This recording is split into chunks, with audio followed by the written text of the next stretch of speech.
There we go. Hello, hello, hello, my beautiful blossoms, blooms, and buds. I'm Rosebud Reads, and welcome to my book garden. Actually, welcome to my basement, but do the best I can. It's got books, got some crochet flowers, got me.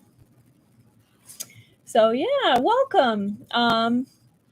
This is the second read through live stream thing of Peach Blossom's Debt, and I'm very excited about it because I had a lot of fun with our first one. So I am excited about this.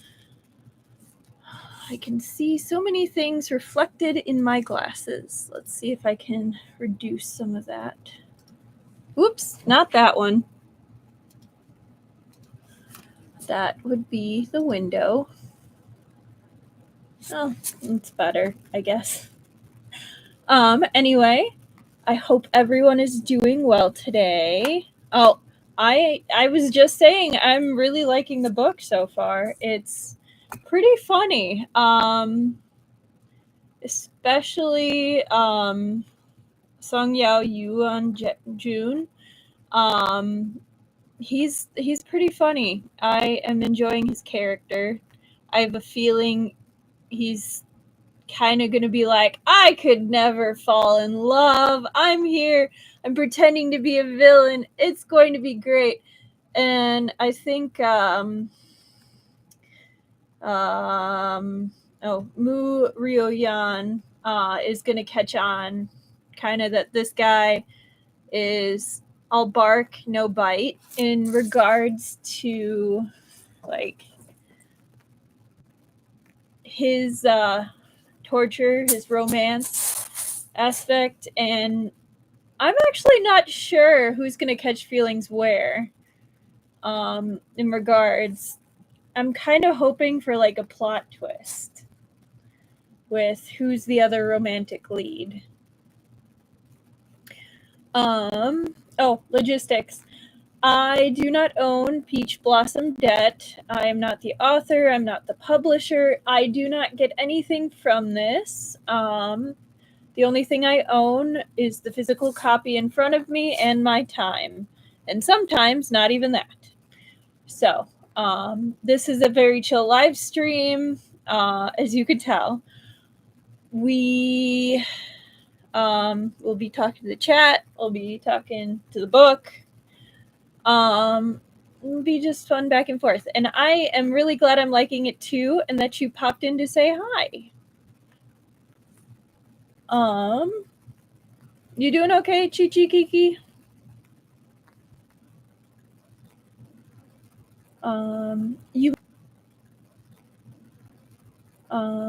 You may hear some noise, like some background noise. I have relatives that have been driving in, and I'm glad you're doing good, Chi Chi Kiki. So you may hear like stumble, stumble, stumble, scratch, scratch, scratch. They're bringing their dog. There may be some barking. We're going to try to ignore that.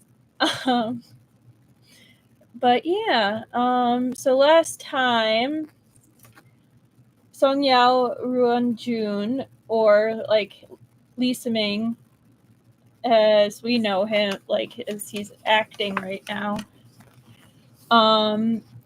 was sick. He got beat up by his dad, and had his friend Hengwen, who's another like heavenly official or immortal in this book, came down and was helping him by pulling out his spirit each time so they could be all dramatic. Be like, I love this man. I'm dying, but I love him. So the dev like reluctantly was like, fine. He can keep his boy toy. It's whatever. Still not happy about it, but whatever.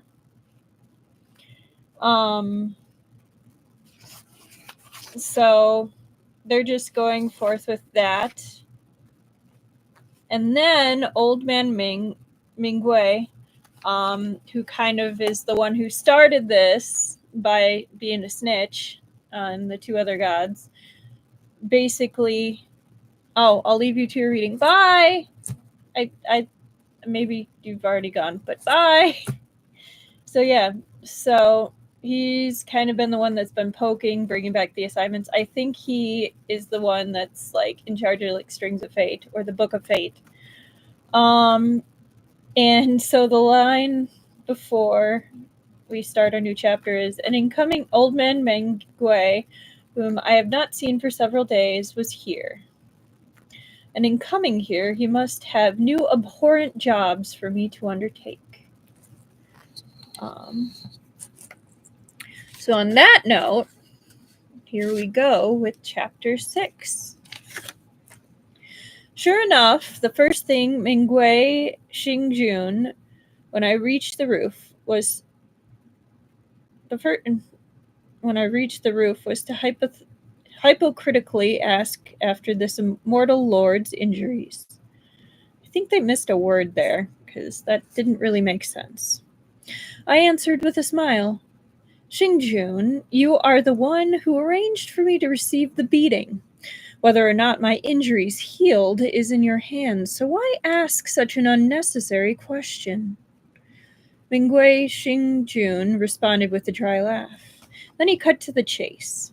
5 days from now, at the nighttime hour of high, Shan Shengling will arrive at the Prince of the Eastern Commandery's manor to abduct Mu Ruoyan. He will take a stab wound from Li Siming's sword after blocking a blow meant for Mu Ruoyan and flee alone. Oh? Doesn't Li Siming love Mu Ruoyan? How could he bear to strike him with a sword? Even if he wanted to stab someone, it would be Shan Shengling. Mingge Xingjun weighed his beard in his hand. Yuanju, the love of mortals is the most difficult thing to gauge with common sense. Every love is different. There are some who lose regard for even themselves in the name of love, and others who would turn to hatred and see that love destroyed if they themselves cannot obtain it. Now this immortal lord understood. This one stab was designed to draw out Na Ming Daijun's earth-shattering love with this immortal lord's ruthlessness. One stab, and Tianshu and Nan Ming's love would deepen, while Tianshu's hatred for me would intensify. Very well, then. Ruthless it is. If he hates me, then so be it. In any case, what this immortal lord was doing was nothing good. I had never expected anything good to come of it. It was really nice of the Jade Emperor to give me the one chance to stab Nan Ming Daijun. Must have heard me saying in a fit of pique back at the Heavenly Court that I really wanted to stab Nan Ming Daijun. Wise be the Jade Emperor. After I was done listening to old man Mingge, I gladly made for my chamber when I suddenly remembered something. Tianshu's persistent coughs are giving me sleepless nights. Is it possible to treat his illness? Conflicting feelings crossed Mingge Xingjun's face. The Jade Emperor has decreed that no immortals of the Heavenly Court are to interfere with the will of heaven with their powers.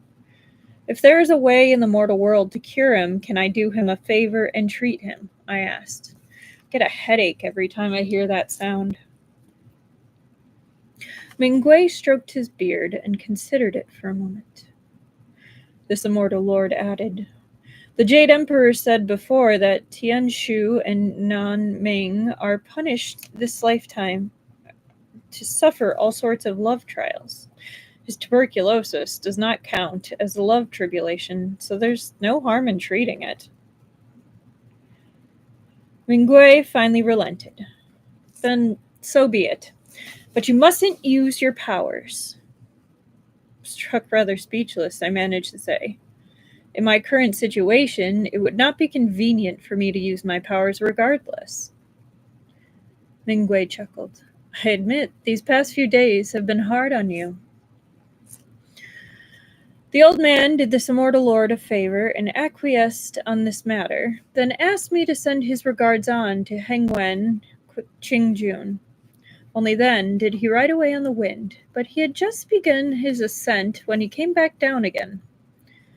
This immortal lord was about to return to my bedchamber myself when he yelled, "Song Yao Yuanju, hold on a moment!"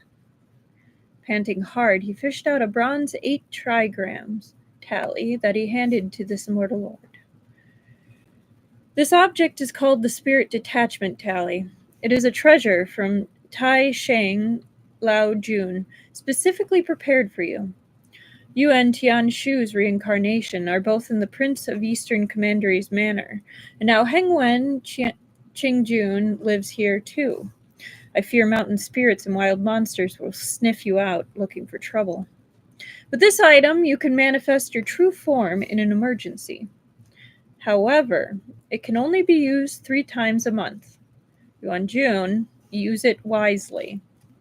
I mean, I feel like that's actually pretty generous. 3 times in a month. Like, I thought it was going to be like 3 times and you're out, but I guess not. I accepted the tally. Only 3 times? That's a tad too little. But Mingge was unimpressed with this mortal lord's picky attitude, and after explaining how to use it, and no shortage of nagging, he rode a gust of wind back to the heavenly court. I stand corrected, I guess. I had not shut my eyes for long when he awoke with another cough. I helped him up and patted his back to soothe his fits, then got off the bed to feel for the teapot on the table. It was still warm, so I poured a cup for him to drink. He slept a little more soundly after falling asleep. I pulled his quilt up and tucked it tightly under the pillow, and only then did I close my eyes for the rest of the night. The prince was not in the manor the next day, which made it convenient for this immortal lord to go looking for Hengwen in the morning. Not finding him in his chamber, I scoured the area until I spotted him from afar, sitting in the back garden's octagonal pavilion. A vague shape squirmed at his side, and as I neared, turned out to be Jingning, squatting on a stone stool, clinging and twisting on Hengwen. I'd been wondering why he had not been in my courtyard lately. As it turned out, he had turned to pestering Hengwen.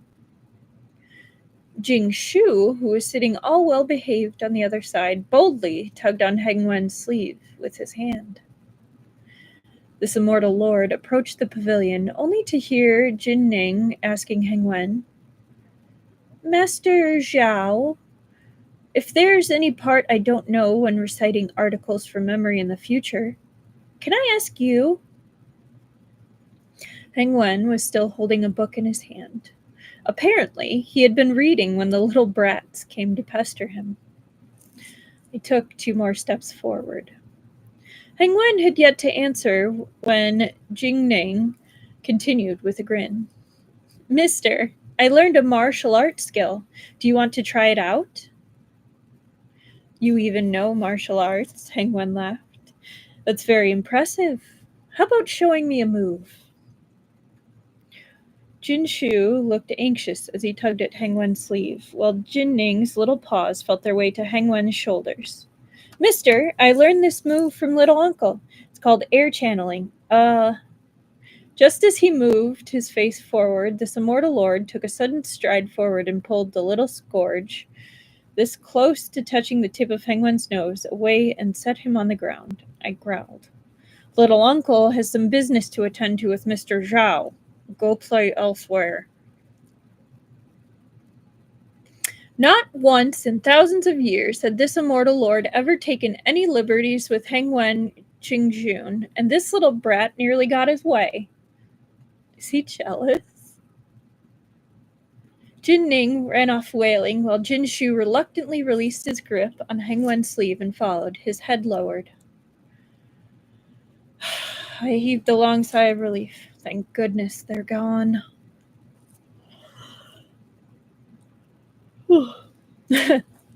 Hengwen set down his book and turned his attention to me. The child's just playful. Why are you trying to split hairs with him? I grinned at that. He went on to ask what I wanted from him with a smile. Hengwen must have been in a very good mood today. Nothing, really, I answered, and told him about Minggui's latest instructions. Mingge Xingjun has the tendency to be lazy and simplify things to make writing in his book easier, Hengwen quipped. His words don't fully convey his intent, and their ambitious interpretations may allow for new destinies to unfold. I only hope he will write a little more clearly this time. There'd better be no further complications. There's going to be further complications. His words reopened this immortal lord's old wounds, and I promptly chimed in. That's right. Who knows what he wrote in his book? Better not end with Nanming stabbing me instead. It'd be the grossest injustice. Smiling faintly at that, Hengwen replied, Who knows? Maybe Tianshu will be moved when you collapse to the ground bleeding. As you yourself said, Tianshu has always had a heart of compassion for the weak. This mortal lord shuddered. Hengwen set his hand on my shoulder. I was just trying to spook you. Don't worry. I'll be there too, so how would you be hurt? Not afraid he'd hurt me, I said with a wry smile. Just afraid that the date Mingge mentioned is not all that accurate. He said it'd take place 4 to 5 days later, but it might very well happen tonight. That very night, this mortal lord lay in bed with eyes wide as copper bells for fear that Shan Shengling would make his move. They stayed open until after the third watch of the night, but other than Tianshu coughing, nothing exceptional happened. Unable to hold up any longer, I fell asleep. For the next 2 days in a row, this immortal lord sought out renowned physicians who could treat Tianshu. And every night I retired with the fear that Shan Shengling would burst in ahead of schedule. Living in constant vigilance strained me, but my anxiety-induced wakefulness made it easier for me to soothe Ruoyan's coughs with water. I was feeding him tonics daily to nurse him back to health, and his nighttime coughing receded some. His hands, too, grew warmer. One night, after bringing him water, I returned to bed to a soft thank you from his spot on the pillow. For whatever reason, this immortal lord wanted to shed bitter tears in response. On the third night after old man Minggui's update, midnight settled moonless, dark, and ominously windy. This immortal lord heard rustling and unusual movement outside the window. Was this immortal lord really right about old man Mingge and Shengling had entered the prince's manor ahead of schedule? I held the copper 8 trigrams tally with both palms before my chest and silently recited the incantation. In an instant, my celestial form broke free to hover in the air. Quietly, I snuck out. Outside, wafts of stench permeated the air along with the wind. In the courtyard, an indistinct human figure drifted along the flowering shrubs. Now and then, a bewitching laughter rang out like the miserable howls of the cold wind. It was the voice of a woman. So this immortal lord had guessed wrong. Old man Mingge, that jinx of a mouth. It was not Shan Shengling who had come, but a demon. And with this stench, it was a fox demon. The vixen was headed toward Hengwen's bedchamber. She was clearly a little furball with not even 1,000 years of cultivation, and she still dared to throw herself into the hands of an immortal. This immortal lord was disinclined to expend any efforts chasing after her, so I simply teleported myself before Hengwen's door and waited for her to deliver herself to me. The vixen was quick and alert, and as soon as it saw this immortal lord, it said with a charming smile, "Oh, my, there really are a lot of immortals in this courtyard." According to the rules of the Heavenly Court, these kinds of minor demons could not be instantly killed on sight. We had to first reason with them. Thus, I proceeded in a quiet voice. "Demon, seeing that you have the heart to cultivate the Tao, this immortal lord shall not beat you back into your original form. If you can abandon the evil path and cultivate the righteous path, you may very well attain the Tao after some spiritual trials and tribulations, and then enter the heavenly court as an immortal." "Oh my," the vixen exclaimed. "I knew old Taoists were naggy, but I didn't think a young immortal like you would be such a nag too. This humble slave only wishes to tice the night with the immortal lord in there, and imbue myself with some immortal nectar. Forget it. It seems I've been beaten to it. I'm not wasting another breath on you. Let's not meet again." Then she twisted at the waist and bore south in a black blur. I raised a hand. A flick of my fingers, and from the black blur came a howl of misery. I had shown her plenty enough mercy. Whether or not she could survive on this last breath of hers depended on her luck.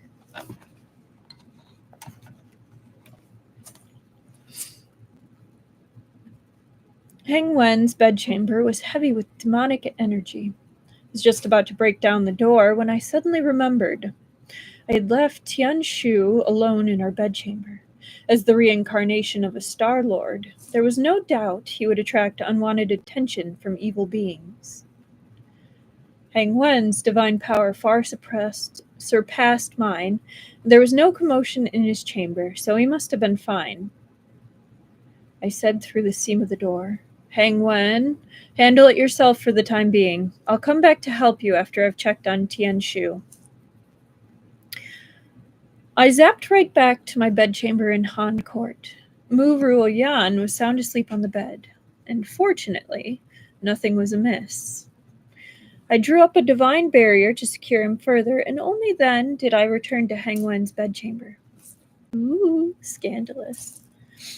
The stench was even thicker now, and the demonic aura before Hengwen's bedchamber was intense. Still, there was no sign of activity within. This could not bode well. Concealed my breathing and entered.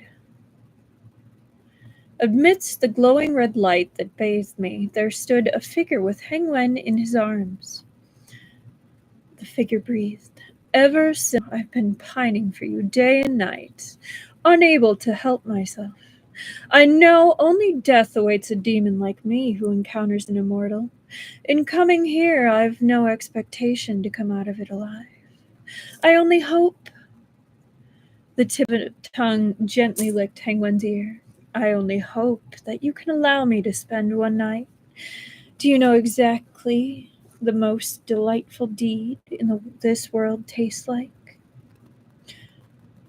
Even after hearing all this, I made no move. I was stupefied. Long hair as silver as white snow, a pair of slanted, bewitching eyes. It was a white fox spirit.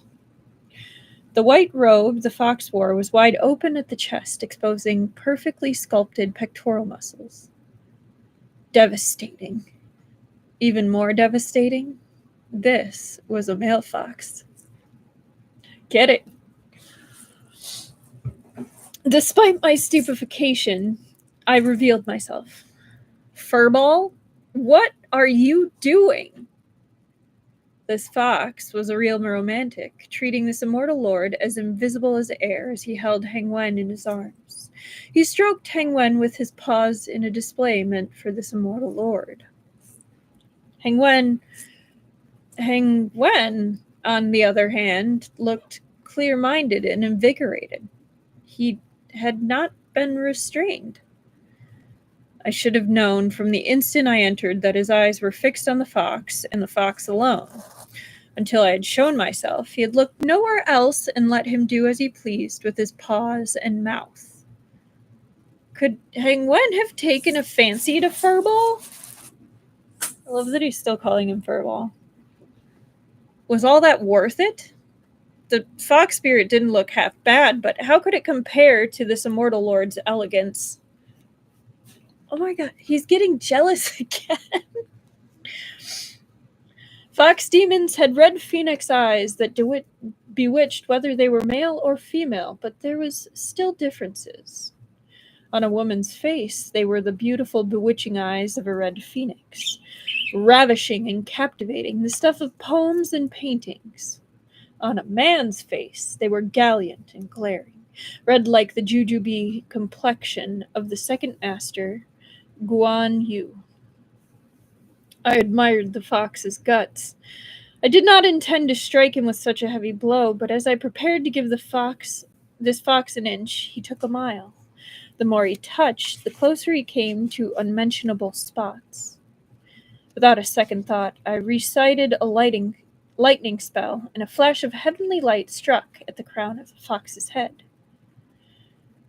The fox, having several years of cultivation under his belt, dodged and deflected the rest with a charge of demonic energy. He blocked a significant portion, but still staggered back a step. He coughed out a mouthful of black blood, gasping for breath as he leaned against the table. I reached Hengwen's side and lit an oil lamp. The fox raised a pair of begrudging eyes at Hengwen before closing them in resignation. So, you were using me as a front. Never mind. I'm content with having been close to you just this once. He opened them again to look at me. Go ahead. Hengwen took a step until he was in front of me. You are not at fault for this. You may leave. It was I who had the idea to play a trick on this immortal lord earlier. That was why I used you. On second thought, now that I've put myself in your shoes, it really was wrong of me to treat you like this. The fox wiped the blood from his mouth and slowly straightened himself, eyes sorrowful. You are teasing me again, aren't you? A demon like me is nothing but a furball in human form, just as the immortal lord said. You must have found these things I did to you vile and filthy. When I came, I never expected to make it out alive. I'm content with dying by your hands. Such moving words. This immortal lord could not help but sigh. Hengwen took another step forward until he must have been 30 centimeters away from the fox and said gently, I was actually quite happy when you said all those words to me. For several thousand years, no one had ever said those kinds of words to me. I can't answer your feelings, but it's not because I'm an immortal. He laughed softly. You've done nothing particularly significant, and for that I apologize. You should go back and nurse your wounds. The fox's pointed ears quivered, and he said in a hushed tone, A few days ago, when you descended to the mortal world, you landed next to the mountain where I was cultivating. It was originally because I coveted the immortal aura on you, but when I saw you up close, I could not forget you, and that was why I tailed you here. I presume too much tonight. I understand what you mean by the words you said earlier. It's just that eyes that brimmed with longing gazed deeply at Hengwen. If my cultivation comes to fruition and I become an immortal, can I meet you again in the recesses of the clouds and have a drink with you to my heart's content? Hengwen nodded. Yes, you have my word. Be sure to remember that my title is Hengwen Qingjun. The fox's eyes lit up. So you are Hengwen Qingjun, who presides over the literary arts. May I trouble Qingjun to remember my name, Xuan Li, as well? This immortal lord stepped up with a broad smile. This humble one is Song Yao Yuanju. If after you have obtained immortality, you would like to seek revenge for the blow tonight, you can come looking for me too. The fox's ears twitched. He did not even raise his paws. I must have wounded him deeply when I called him furball in front of Hengwen. This immortal lord had always been magnanimous. There was no need for me to come down on this furball any further. As he made to leave, I intercepted him with a reminder that needed to be said. Furball, oh right. It's young Master Zhuan. You are fond of the same sex, and so would not harass ordinary girls, nor cultivate the demonic arts of harassing yin essence to nourish your yang essence. This is a good thing. Perhaps it was also precisely because of this that you have an affinity with immortality. But you must never, ever do evil deeds like harassing pretty and delicate men. Do you know that absorbing yang essence to nourish yang essence would be detrimental to you? The road of cultivation stresses maintaining a heart pure and free of worldly desires. To be pure in spirit is to possess clarity of one's vital energy, and the fox transformed into the wind and left, leaving this mortal lord's unfinished words buried in the night. Rarely did this immortal lord expound the Tao, yet he... My book is falling. Hang on. Would not listen to my teachings.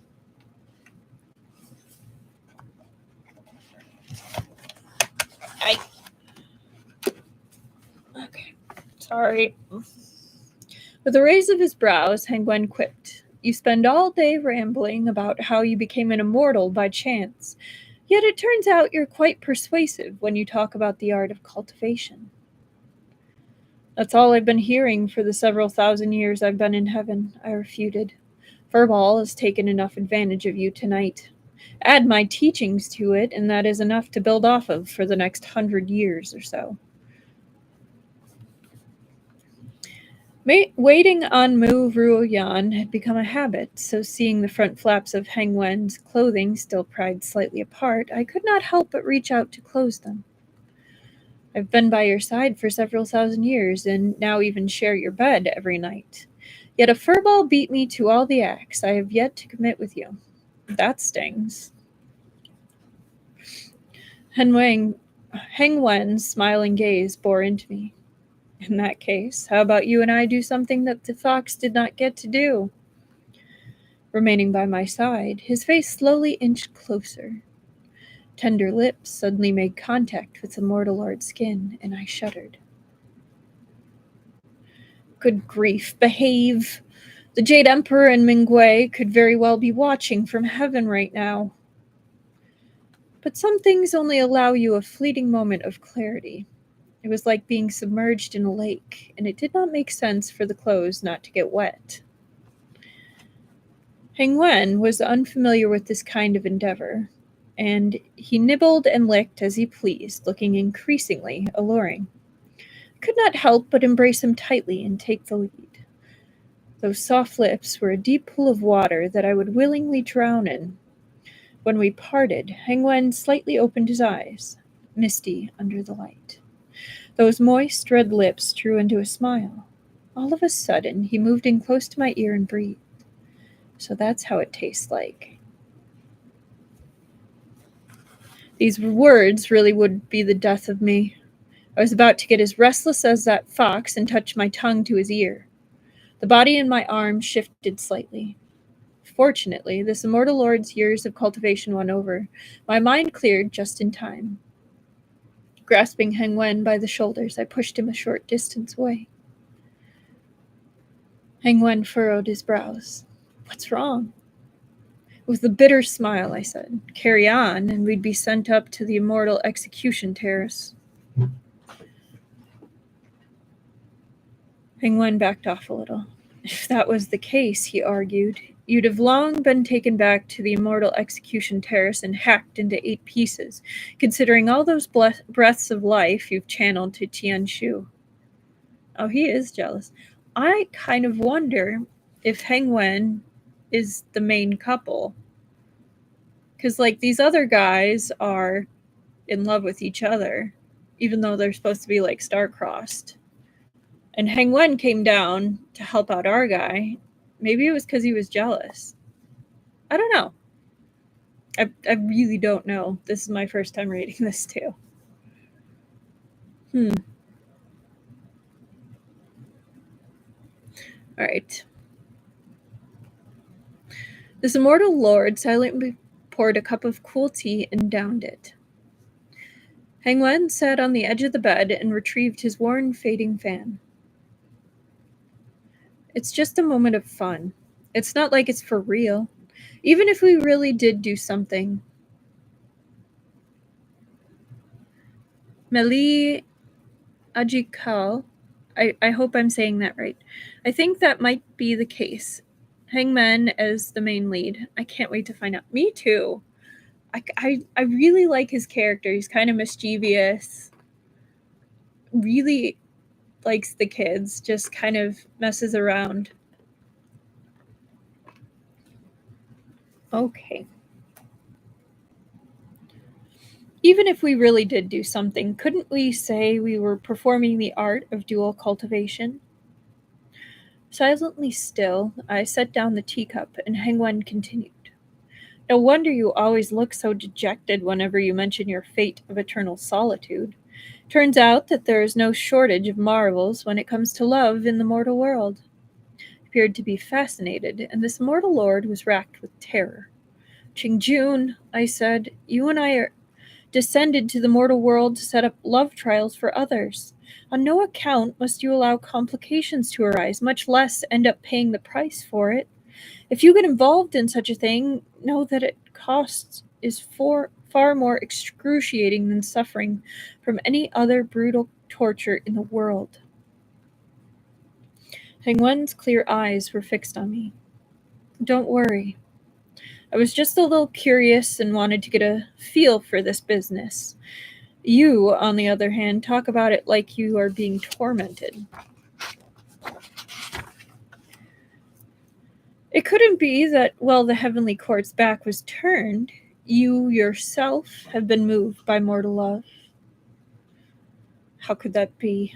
The laugh I released was dry indeed. It was merely feeling sentimental over my past. I bid Hengwen good night and returned to my bedchamber. I repossessed Li Siming's body, reckoning that it would not be long before the day broke. Tianshu slept soundly. Perhaps the divine barrier I set up had melded with his immortal aura and calmed his mind. I rolled over in bed. It would be a miracle if I could sleep after kissing Hengwen earlier. Let's see. The first time I saw Hengwen in the heavenly court. How did that go again? This immortal lord had been rather nostalgic of late.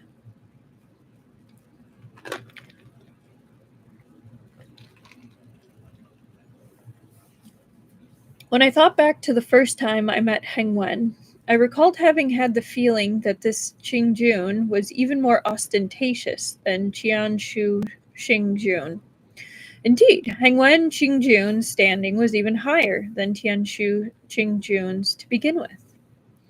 I had just paid Tianshu Xingjun an official visit and gotten a cold nod of his head in return. The heavenly envoy had guided me away, saying that we were going to call on Hengwen Qingjun. The heavenly envoy filled me in. This Qingjun presides over the acclaimed literary figures as well as their works of literature, and was of equal rank with several daijun, or emperor lords. This humble one had listened with rapt attention and committed it to memory. Just as we were about to arrive at Hengwen Qingjun's Wei Yuan Palace, we saw a crowd of immortals headed the other way.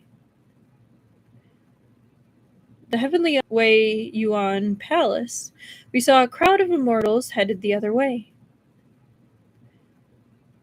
The heavenly envoy had said, unfortunately for you, it seems that Hengwen Qingjun has something to attend to over there. The immortals were crowding around some figures a distance away. The envoy pointed out a few of them. The two at the sides were the civil and military Kai Cheng, The three behind were Shang'an Wenjun and the two immortal lords Wen Chang and Wen Ming. The one in the middle was Hengwen Qingjun.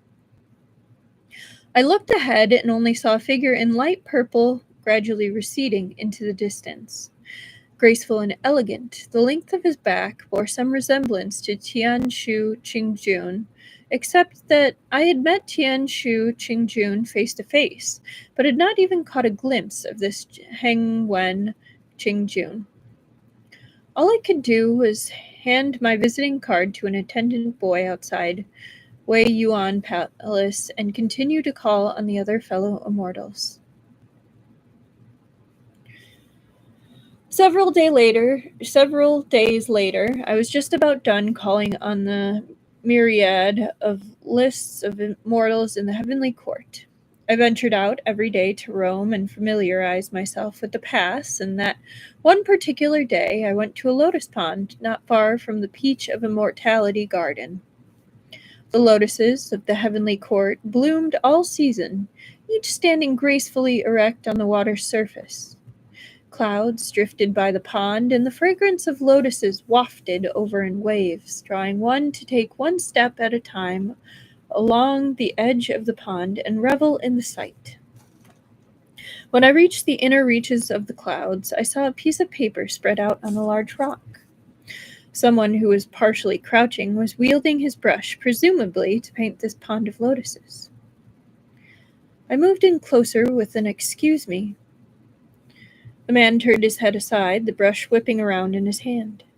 He exclaimed in surprise as splotches of ink splattered over my robe. He hastened to his feet and cupped his hands, smiling as he said, "Oh my, that was careless of me. Sorry." I was momentarily dumbstruck, not by the splatter of ink on my clothes, but by the lotus-like elegance of this man. At the time, he had a youthful air about him, his hair loosely let down behind his head, with only a ribbon securing it towards the end. He wore a hemp-colored cotton robe, with the corners tucked in and the cuffs of his sleeves rolled up. I guessed that he was either an attendant under the command of some immortal lords, or an immortal without an official post like me. He apologized, looking truly contrite. I hurriedly responded, It's fine. I was the one who was rude in the first place and kept you back from your painting." I shook my robe, then continued with a smile. "As it is often said in the mortal world, who is tinged with ink is endowed with 3 days of literary scent. What's more is that this is divine ink. One could consider this the greatest refinement." His eyes lit up. "Oh, is that what the mortals say? I've never seen you before. Are you newly ascended from the mortal world?" "Indeed," I answered. He smiled. "That's wonderful. I was born in heaven and have never been to the mortal world. Please tell me more about the mortal world in the future." "Born in heaven? Huh." When calling on my fellow immortals these past few days, I had spoken nothing but polite civilities. Finding the words of this younger immortal, whom I could have easily mistaken for an attendant, to be quite amicable, I said, "Of course. However, I tend to ramble on and on once I start, so please do not be annoyed after you've listened long enough." His smile widened. I looked down at the painting on the rock. Just a few strokes, but already the outline of a lotus flower could be seen. It was charming and vivid. My praise was sincere. "What a marvelous painting." He brightened. "If you like this painting, how about I give it to you when it's finished as my apology for the robe?" "I couldn't wish for anything better," I answered. "I would be reaping a gain." Seeing him crouch down, roll his sleeves, and prepare the ink to draw again, I said, "My being here will likely distract you from your painting, so I shall take my leave." When I turned, I heard him calling out for me to hold on a moment. I looked back, and he turned his head to look at me fully. "What's your name?" "This humble one is Song Yao," I replied. Song, as from the states of Qi, Chu, Yan, Shao, Han, Wei, Song. Yao, as formed with the characters Wang and Shao. I left after giving my name. Never would I have expected that he would appear the next day in the palace back garden that the Jade Emperor bestowed upon me that very night. With a smile, he greeted me. "Song Yao." Seeing my astonishment, he pulled a scroll from his sleeve. "The painting has already been mounted. I'm here to deliver it to you." Entering by the front door and having my arrival announced by all those attendants is a hassle, so I just came in through the back garden. He sure did not stand on ceremony, climbing over my walls the way he did. So that's an interesting fact. If I am correct in thinking, climbing over someone's wall is kind of a thing that someone who was interested romantically would do, like a suitor would climb over someone's garden wall, would be like, he's sneaking in to have a romantic rendezvous with you. I could be reading too much into it, though, but I'm almost positive that is a phrase that means something like that. So we might be right about him being the main lead.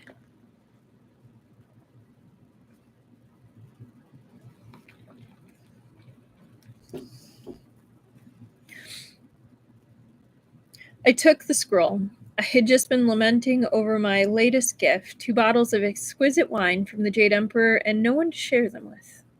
I invited him to have a drink with me. He did not decline. In fact, he nodded in agreement. So I set 2 plates of heavenly fruits and snacks on the stone table in the back garden, where we toasted each other under the colors of the night. The night passed such that, out of the blue, I found myself sighing with emotion. Had this been in the mortal world, we'd be able to see the luminous moon above as we drink. The human figure, illuminated by its light, forms a pair of shadows. Truly a splendid way to spend our time. Now that I'm in the heavenly court, I can only run to the entrance of the moon palace if I wish to see the moon. And even so, I fear that the other immortals will think I'm trying to take liberties with Chang'e, Chengyi, if I go over one too many times. That's the immortal of the moon, sometimes depicted as a rabbit. "What does the moon look like in the mortal world?" he asked. I gestured with my hands. "Waxing in the first quarter and waning in the last quarter. It's round only 2 days, the 15th and 16th of every month. Not quite, but close. It reaches its fullest on the 15th of the 8th month of every year.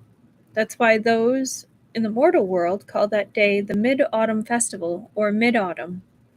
But even at its fullest, it's only as big as this plate. During the Mid-Autumn Festival, everyone in the mortal world would take in the moon as they drink wine under osmanthus trees. We drank cup after cup, and I spoke bit by bit. He listened with relish, and I spoke with gusto. We drank until we were dead drunk. In the end, we simply rolled out onto a stone in the back garden and fell asleep.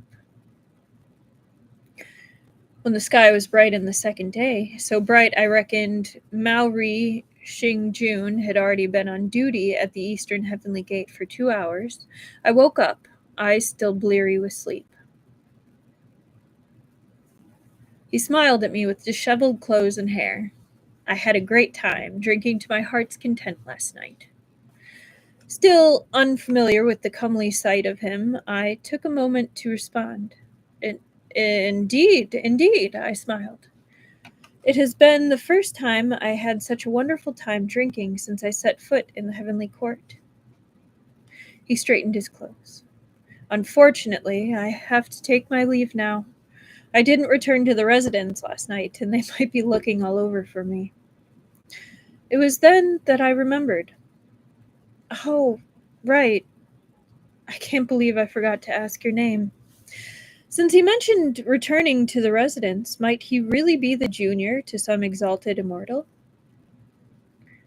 Oh, yes, he answered. I forgot to tell you, since you didn't ask. I was born in heaven, so I have no surname or given name, only a title I was born with. My title is Hengwen Qingjun. You can just call me Hengwen. I stood by our bed of stone, dumbfounded. Yeah, he's got a crush.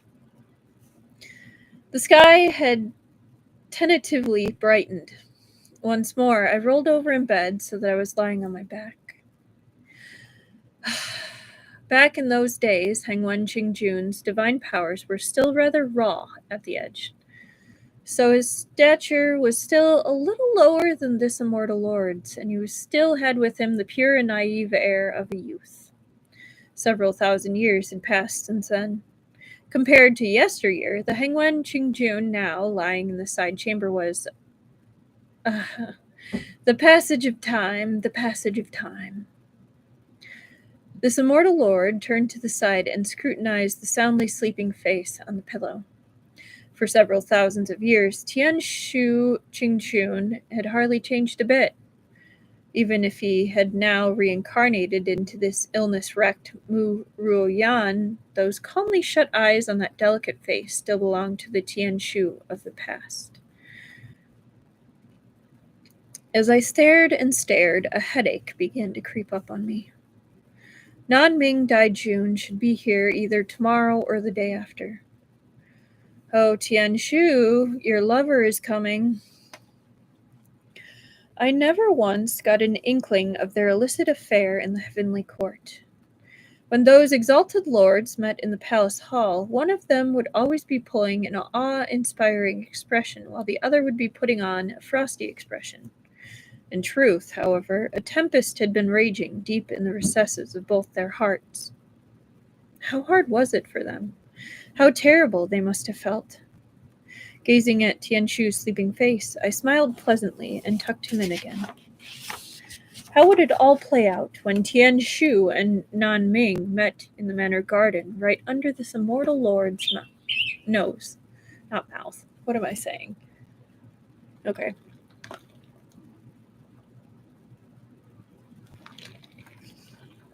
All right. So that's the end of chapter 6. We're going to do chapter 7 and 8, and then we'll be done. Ah! My book holder is fighting me. Yeah. Hengwen is way nicer to Song Yao than Tianshu Xingjun as well, in heaven and on earth. Yeah. No, totally. I'm getting cold. One moment. I agree.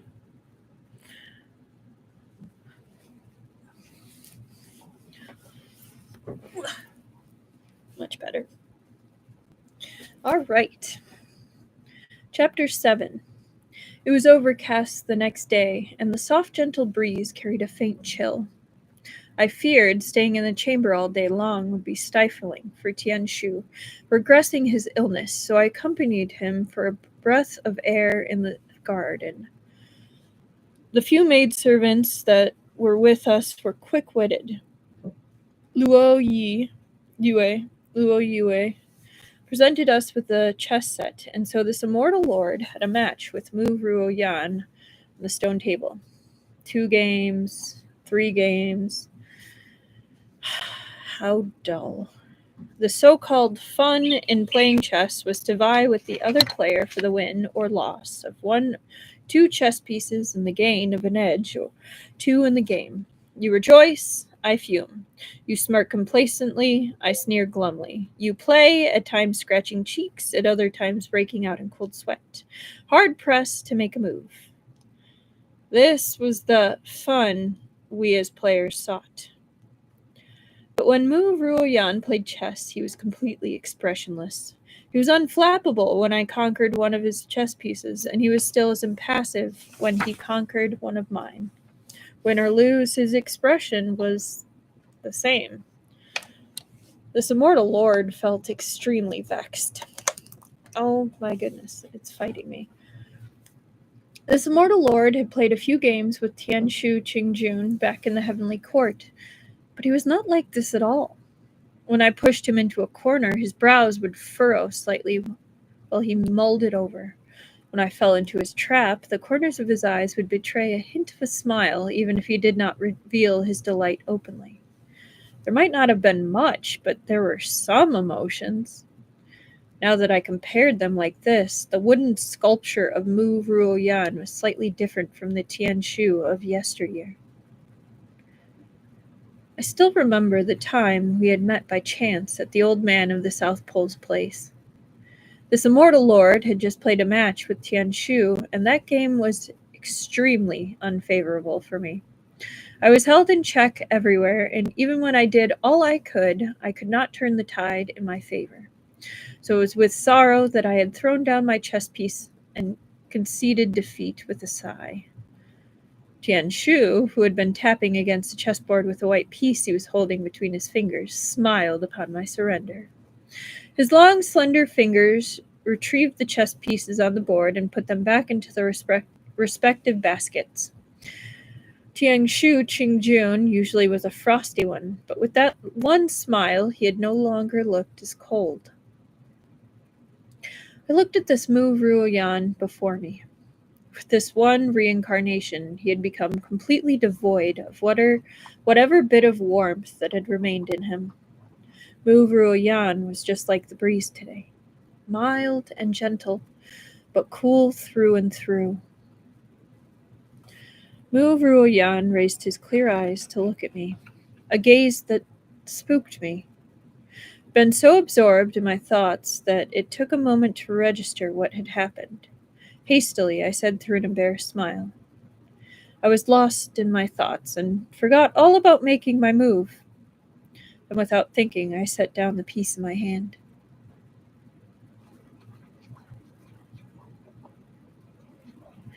Mu Ruoyan's expression finally underwent a change.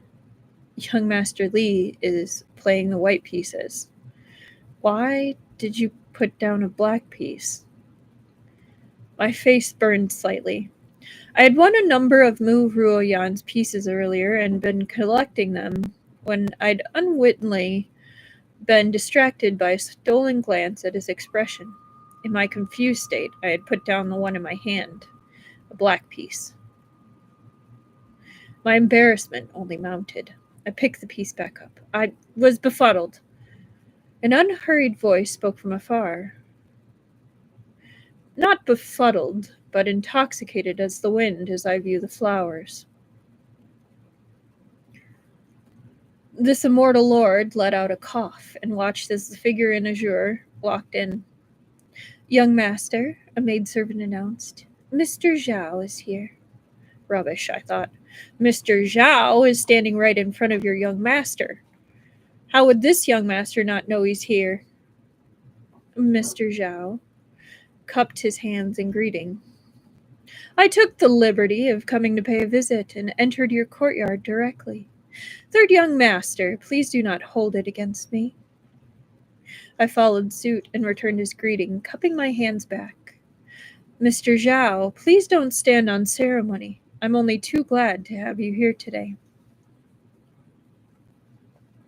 Hengwen must have come over because he could not contain his curiosity to see Tianshu Xingjun.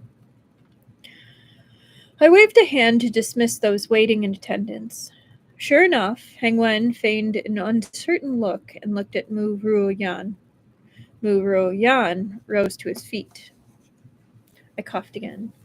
Ruoyan, this is Mr. Zhao. Mr. Zhao, this is... Hengwen politely cupped his hands at Tianshu. This humble one is Zhao Heng, an advisor from the prince's manor. I hope young Master Yan will not hold it against me if I intrude and interrupt you from playing chess. His pair of smiling eyes fixated only on Tianshu. Mu Ruoyan returned the greeting. Mr. Zhao, you're too polite. If you don't mind, you can simply call this humble one Ruoyan. I'm too undeserving of the title of young master. Hengwen could tell that Tianshu's words bore no malice, but still, Given Tianshu's present circumstance, seeing outsiders would only draw out more of the bitterness in his heart. A breeze swept past again. Ruoyan let out 2 light coughs and must have strained himself to swallow back the rest of them. With some difficulty he said to Hengwen with a smile, "Please excuse my lack of decorum." "This humble one has a small issue to confer with third young master," Hengwen said, "so I shall not hold you back from your rest, young Master Yan." He stealthily tugged at my sleeve, and I followed him about 10 steps away. "Why are you here?" I asked in a hushed tone. Hengwen softly said into my ear, "Nanming Daijun is here, right in the front yard." I mean, technically it is what, the 4th day, so Mingge is not wrong.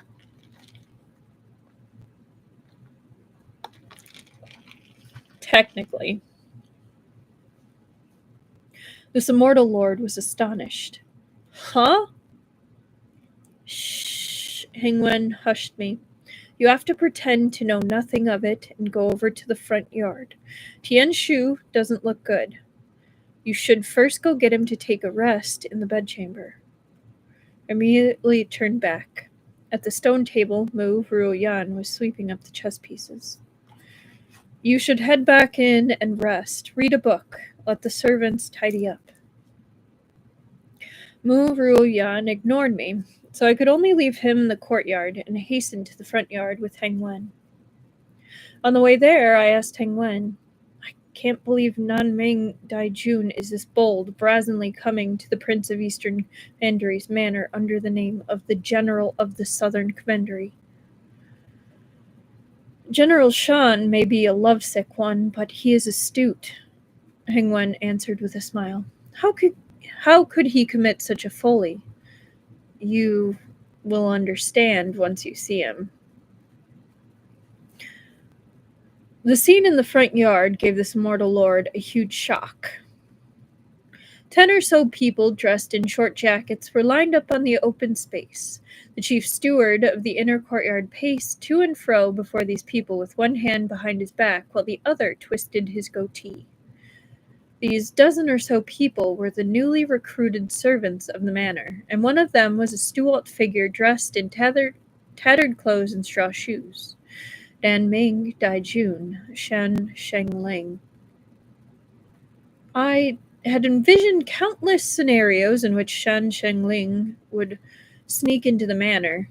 Mingge told me he would abduct Tianshu in the middle of the night, which assumed would be on a moonless, windless night under the cover of darkness. I had considered all sorts of possibilities, from scaling the wall, to breaking down the door, to crawling through a dog hole, to using his qigong skills to land on the roof before flitting down, but never had I imagined that he would sell himself as a servant to sneak into the manor, and in broad daylight at that. Nanming Daijun was really one love-struck fool. This immortal lord sighed. He's like, "These dumb idiots." Shan Xingling's appearance was not that different from his appearance as Nanming Daijun. He towered at about 8 feet tall, with a gallant physique, brows that cut like fine black swords, and a pair of bright eyes, alert like a hawk's. Although his face was filthy and his hair a bird's nest, he stood out among this group of people like a wild boar among a herd of skinny pigs. It took only one glance to tell that he was no ordinary man. Under what circumstances could such a man be sold into servitude? Don't tell me this was Minggui's arrangement. The chief steward took out the register of names and began to record their assignments. The immortal lord strolled over, and the chief steward immediately lowered his hands to bow. "Greetings, third young master." The moment third young master left his mouth, Shan Shengling's gaze slashed over towards this immortal lord like a pair of blades. Pretending not to notice, I nodded. Are these all the new household servants? The chief steward answered in confirmation. This immortal lord strolled over to the group and pretended to scrutinize them, one at a time. When I came to Shan Shengling, I paced for a moment, sizing him up as I contemplated the situation. Nan Ming had fallen into this immortal lord's hands. To live up to the Jade Emperor's expectation, what errand should this immortal lord assign him to? So that he could see Tianshu but not touch him, and the two of them would be mutually tormented. Those chopping wood, lighting fires, and guarding the doors usually could not enter my Han court, and Nan Ming was too imposing to be a young servant lad. After some deliberation, I decided that there was only one errand that would allow him access to my courtyard and his lover. Once I was done pondering it over, I said to the chief steward beside me, "For the time being, let him clear the night soil in the various courtyards." At night, I held Tianshu in my arms. "It's cold these days. I'll sleep with you under the same quilt." Once I was done washing up the next morning, I pretended to visit the back garden for some morning air, hiding as I dodged into Hengwen's chamber. I unabashedly had him lift my real form out of Lisa Ming's body. Hengwen did so readily, and gladly returned to Han Court with me, where we concealed ourselves in midair to watch the show. In the corner of the courtyard, Shan Shengling, all dressed in servant attire, was making an inventory of the chamber pots. The instant he reached out to lift the chamber pots, he inadvertently looked up, just in time to see the frail figure in the walkway. As if sensing his gaze, the figure turned around. The moment the two pairs of eyes met, heaven and earth froze. Cue the meeting between the butterfly lovers, Liang Shanbo and Shu Yingtai.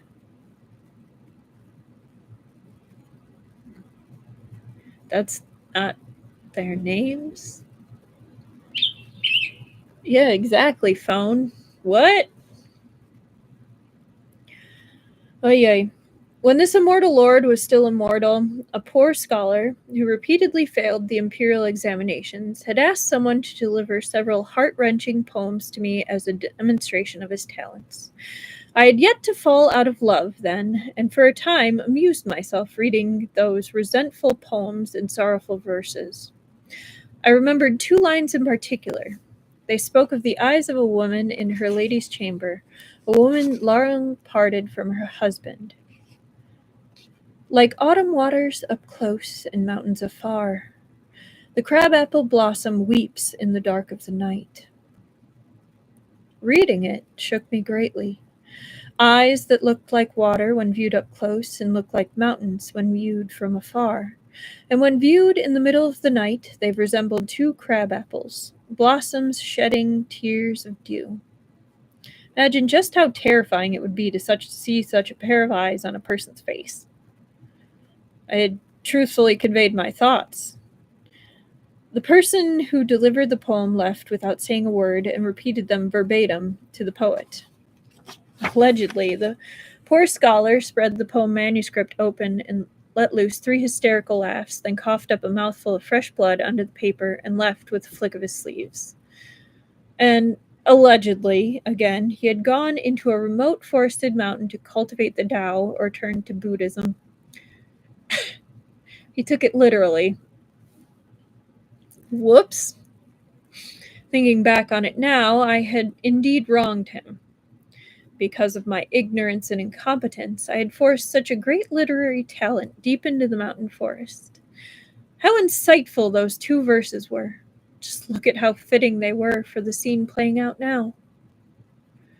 Tianshu's eyes were just like autumn waters seen up close, while Nan Ming's eyes were the brazen mountains seen from afar. Barren. I was like, Brazen? What they doing? One brimmed with unspeakable misery, sorrow, pining, delight, and never-ending tenderness, while the other teemed with deep longing and bare, naked love. A gaze, that's all it was. A mere gaze. Shan Sheng Ling picked up the chamber pots and left the courtyard without so much as an expression, while Mu Ruoyan feigned composure and turned back, although his face had inevitably blanched to a little whiter. And as he took a step, his body quivered. The little lovebirds being battered apart are indeed quite pitiful, Hengwen commented. And the rod battering the two lovebirds is detestable, right? I quipped. Hengwen yawned. Non-Ming Daijun has no right to blame you. When he was the rod in the past, his blows were far more merciless. He looked at me from the corners of his eyes. You're still bearing a grudge over what happened to Qing Tong and Zai Lan, aren't you? I let out a grim laugh. How could I forget? Qing Tong was a messenger boy under the command of Donghue Daijun. Donghue Daijun had been on good terms with Hengwen Qingjun, so he often extended the invitation for chess or tea to me as well. It was always Qing Tong who delivered the messages, and after some back and forth, we became familiar with one another. Qing Tong was bright and quick-witted. As his job involved delivering messages, he was able to travel to the various areas of the heavenly court. Who could have expected him to begin an illicit love affair with a junior celestial maiden at Pixiang Palace over the course of frequent contact? Touched by secular love and desires, they did something they ought not to do in the heavenly court. One day, during a secret rendezvous, they were unfortunately caught red-handed by the heavenly soldiers on duty, who sent them right to the Jade Emperor. Originally, with Donghua Daijin, Jun, Hengwen, and me to intercede on their behalf, the Jade Emperor seemed inclined to have them cursorily punished and banished to the mortal world. But Non-Ming Daijun just had to step forth and say that the heavenly court had its own rules, so we could not condone the act because of personal sentiments. They had to be strictly punished in accordance with the laws of heaven. Non-Ming asserted his opinion with such upright righteousness at Lingxiao Palace that the Jade Emperor handed the matter over to him to handle. Ain't that ironic? Under Non-Ming's instructions, Qing Tong and Zai Lan were taken to the immortal execution terrace, where their immortal roots were severed, and they were cast to the path of the beast to be reincarnated as animals. If Qing Tong were to be born as a wily rabbit, Zai Lan was certain to be born as a fierce tiger. If Zai Lan was an ant, Qi Tong would be a pangolin. And if Qi Tong became a shrimp, Zai Lan was bound to be a fish that ate shrimp. Only in this way of mutually killing and living at odds against each other for 9 lifetimes would they be able to reincarnate as humans. And even so, they would still be each other's mortal enemies, fated to never be together. That's awful. Wow. What kind of heavenly court is this? That sucks. Oh, Non-Ming Daijun had not dared to offend Donghua and Hengwen at that time, so he slapped a charge against the immortal lord on Lingxiao Palace, the crime of inciting and abetting.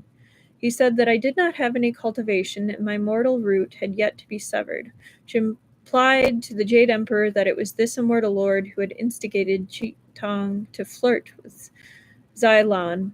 Who would have expected it would be the same Non-Ming Daijun who would have an affair with Tianshu Xingjun? Now that he had been reduced to such a state, this immortal lord had only one thing to say: karma. Non-Ming, your stolen glance with Tianshu was indeed touching. But when you gave the command back then to have Qing Tong and Zai Lan thrown into the path of the beast, Did you ever think that this day would come? and then even so, like, they still got a more lenient punishment than the other two because they were a higher order. So even so, your heavenly rules were not followed this time either. So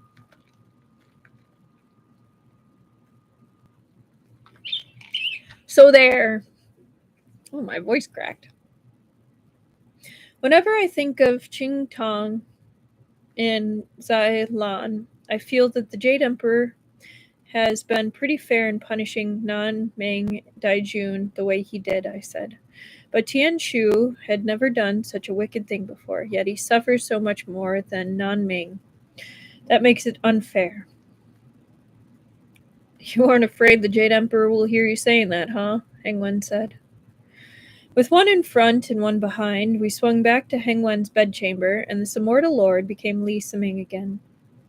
Hengwen had to go over to the Prince of the Eastern Commandery to present himself for the morning call, so I returned to Han Court on my own. Mu Ruoyan was sitting in the chamber with a book in his hands, but his eyes were not on the book. He was gazing elsewhere, his mind wandering. This immortal lord stepped up to him. Ruoyan, you look to be in a trance. Are you thinking of home, or are you thinking of your lover? Love sickness was written all over Mu Ruoyan's face, but he answered, just lounging around all day, occasionally reminiscing the past. I stood before him and said cynically, oh, the past with that particular old friend of yours, right? Mu Ruoyan said nothing. This immortal lord set a hand on his skinny shoulder and took the book he was holding with the other. It was a book of poems by attendant in ordinary Gao Shi. Li Siming's bedchamber was split into two sections by a semi-open work sandalwood partition. A bed canopy had been set up in the interior section, while the exterior, which had some antiques and trinkets, could be used as a study with a writing desk placed within. After moving Mu Ruoyan in, this immortal lord went to the special effort of placing stacks of tragically sorrowful poems and forlorn prose on the small table by the writing desk to fuel his heart sickness. Interesting detail, but I like it. For the drama. I had originally wanted to see Tianshu with a book of poems tucked under his sleeve, gazing tearfully at the drifting clouds outside the window.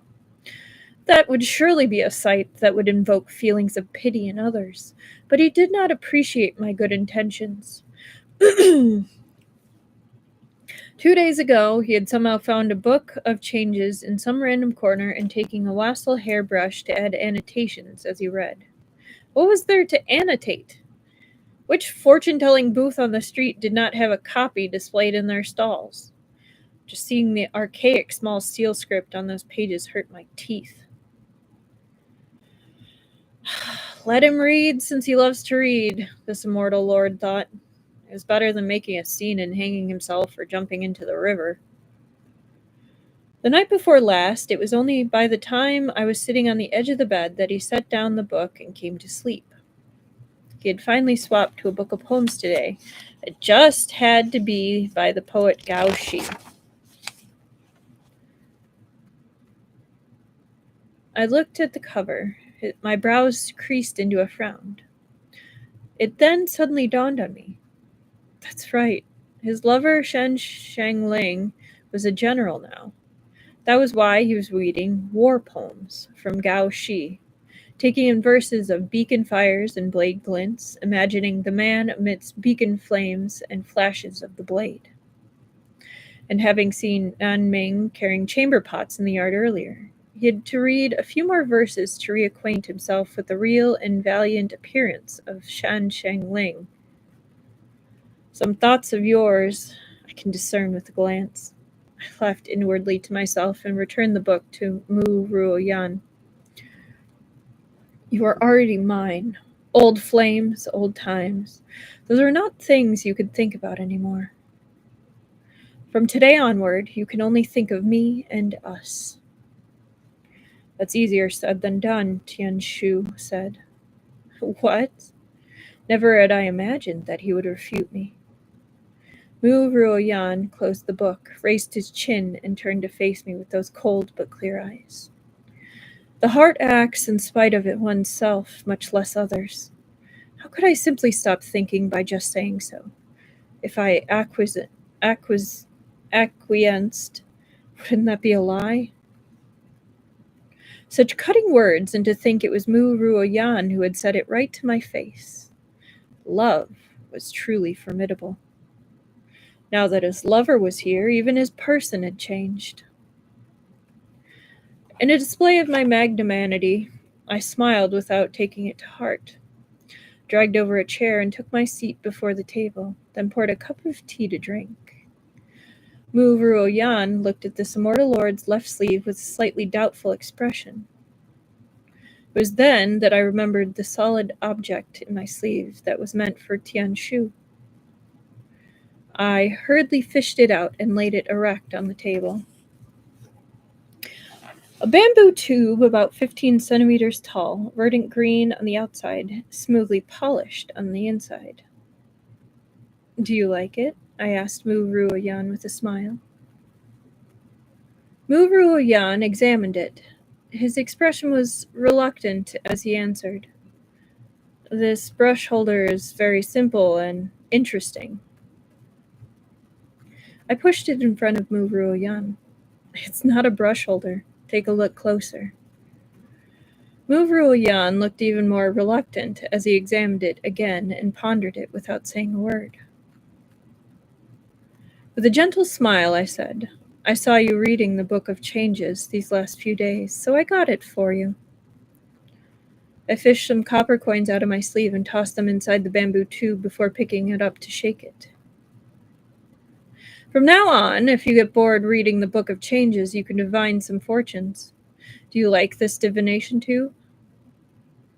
Mu Ruoyan stiffened as he looked at the bamboo tube on the table. I felt pleased with myself. This immortal lord was always right on the money when giving gifts. Looking at Tianshu's reaction, he must have been touched. I don't think so. I continued gently. If you also wish to tell fortunes based on the 8 characters, I'll fetch you anyone in the manor whose fortune you'd like to read. Mu Ruoyan opened his mouth and made to speak, but then he covered his mouth with his sleeve and coughed a few times. So they're giving him a chance to call the other guy.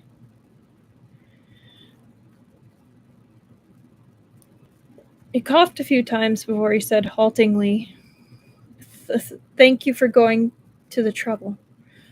I merely look at it occasionally. I got up and stroked his back, then handed him the tea for a few sips. I only got it in passing. There's absolutely no obligation attached to it. Just treat it as a relief from your boredom if you like it. His coughing stopped for a bit after a few sips. I put the teacup back on the table. Mu Ruoyan looked at the teacup and smiled bitterly. I picked up the poetry book that had fallen to the ground and set it on the table. Making conversation to fill the silence, I said, I didn't expect you to read this. I thought you'd prefer reading Meng Moji and Meng Xiangyang. Although this immortal lord had to rely on Hengwen every time we played drinking games in the Heavenly Court, linking verses, dedicating poems, all the things to help with wordplay, I had in fact studied poetry as a mortal. I was able to chat on the topic. Although the poems by Wang and Meng speak of indifference to fame fortune, one of the poets was actually a wealthy idler, while the other idly dreamed of wealth, Mu Ruoyan said. Might as well openly pursue fame and fortune like Gao Shi. How gratifying. Right, I concurred. This gentleman talks big and acts timidly. His poems are powerful and impressive, but he's incompetent on the battlefield. Then again, how many people in this world can truly walk the talk? Most are like Gentleman Gao. Enlivened, I looked into Ruoyan's eyes and waited for him to continue the thread of conversation, but he avoided my gaze. He spoke no further as he returned the book from the writing desk to its original position on the adjacent table. Feeling rather hollow, I awkwardly blathered a few more words and strolled out of the bedchamber. The Prince of the Eastern Commandery had been hesitating between going independent under his own banner and biding his time in the conflict, so discussions over official affairs became more frequent. Hengwen was caught up in them the whole day with no chance of leisure time. As I wandered around the yard, I would encounter Shan Shengling several times. He was either sweeping the yard or rooting out the weeds. He was unfathomable.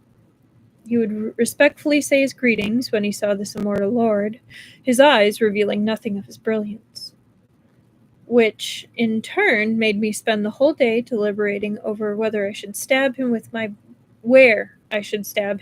blade come nightfall. I finally got to meet Hengwen at near dusk. Looking extremely weary, he lowered his voice. Commandery Prince Father of yours is really not your average long-winded. How long do you still have to be here? I fear I might very well strike him with lightning one of these days if we have to continue like this.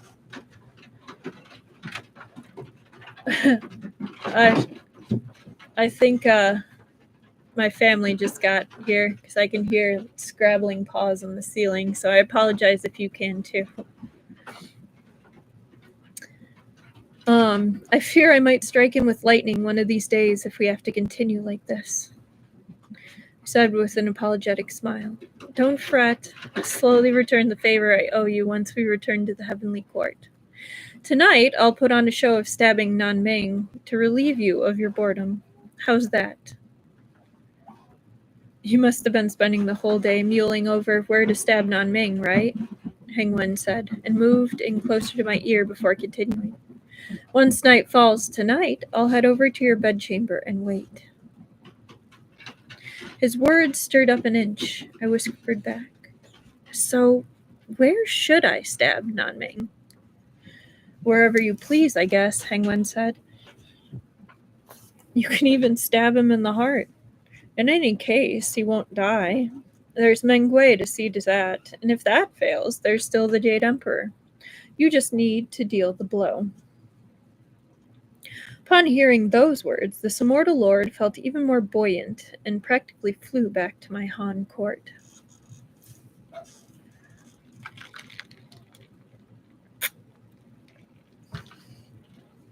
When night descended, I sat at the edge of the bed and glanced at a relaxed Hengwen leaning against it.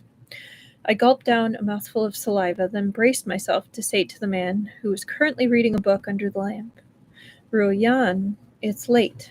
Come and sleep with me.